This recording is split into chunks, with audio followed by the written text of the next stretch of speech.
I'd like to start this off by saying if this game was a disaster, we would probably burn it on a massive pyre made of all the world's collective human suffering.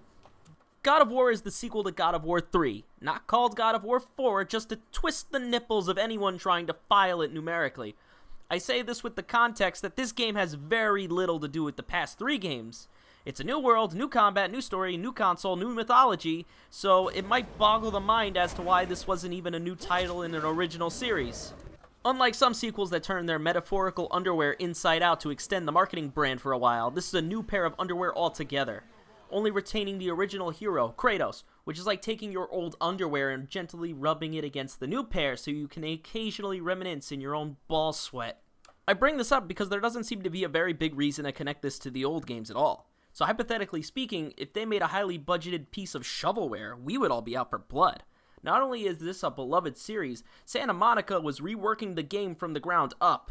Meaning that if this was twisting your nipples unsatisfactorily, you could blame it all on how different it is. Just make it an original idea. Okay, enough about the circumstances surrounding the game. Tell us how it plays, I hear you ask. To which all I can do is and for a bit. The game is really good. Like, really good. But you fucking knew that already. The game has been painted with praise from every corner of the earth. God of War 4, yes I am adding the 4 there and you can't stop me, has stepped out of the hack and slash gore fest of the other games like Splatterhouse and moved into the slower story-driven games of The Last of Us and Bioshock, like a born-again Christian who's been watching too much Oscar bait. The plot is, after Kratos killed everyone in Greek mythos, plunging the world into terrible floods and darkness, he settled down with a new son in the world of Norse mythology. His spouse dies and they go on a journey to scatter her ashes at the highest point in the realm. Oddly enough, for a God of War game, you don't spend a lot of time murdering gods. Back in the day, Kratos couldn't go down to the shop for a bagel without killing a vital god, causing unknown damage to the natural forces of the earth. So it's kind of odd that this game only includes a handful of them.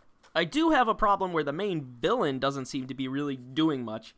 He's an interesting villain, but he hardly gets to be taken seriously when he's been looking for you for about 12 hours of in-game time. You see, the focus is instead on Kratos and his kid Atreus, or you might know him as Boy. Almost everything in the game serves the purpose of building the relationship. He helps out in combat, he plays a vital role in translating the Norse language, and some of the most memorable moments in the game involve just them bonding. No. Finish what you started.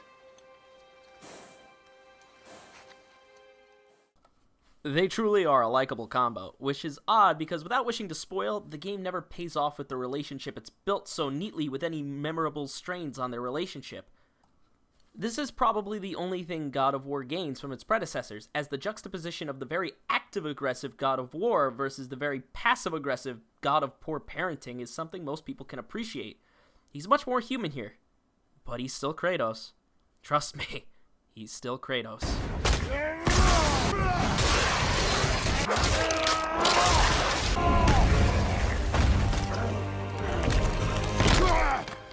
As you see, the animation here is stellar. Every swing feels damn good.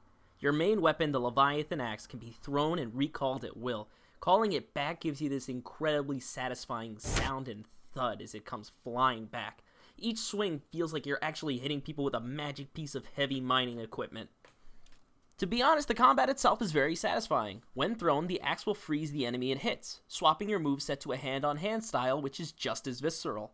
This opens up tons of tactical opportunities, like finishing one enemy while you pound his friends into a fine pace, and then you recall the axe back for a clean finisher.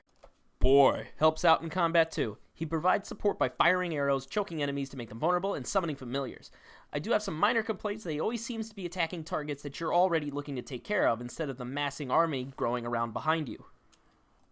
I'm also a bit confused as to why the player needs to press square to fire arrows, as they recharge so quickly you might as well tape a woodpecker to the controller and train it to press square for you.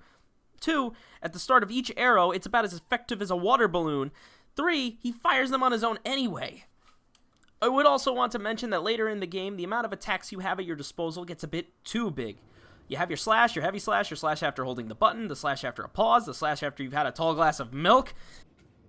There's also a strong sense of customization. When I first read about this in an interview, I started to get afraid of Borderlands syndrome, where you're constantly finding garbage equipment that you don't need, but fortunately there's a good handful of equipment here, and they're usually a reward for a side quest or exploration, which I really like. You see, the game is semi-open world. It's sort of Metroidvania, but not really. You can go anywhere on the little lake they provide you.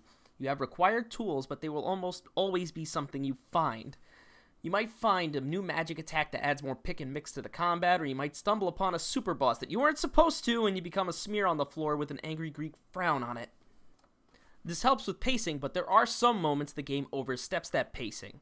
There's a glaring moment near the beginning in which you spend a good amount of time prancing around the woods hunting for a deer. It's followed up by something out of Dragon Ball Z. You fight a character who rivals your own strength, and both characters start pulling hitherto super moves out of their ass. There's a moment, I shit you not, where Kratos is punched into a fucking mountain and he walks it off. It creates a quite jarring confusion where right after you get killed by a level 1 piece of dirty underwear. Still, even regarding all these tiny gnats, this is one of the best games to come out this year. It's an absolute good goddamn time. Thanks for watching. I would have some rehearsed thing about how you should like, comment, and subscribe, but I didn't write one. So it'd be nice if you just kind of did it on your own. You can't hear that I'm winking, but I am.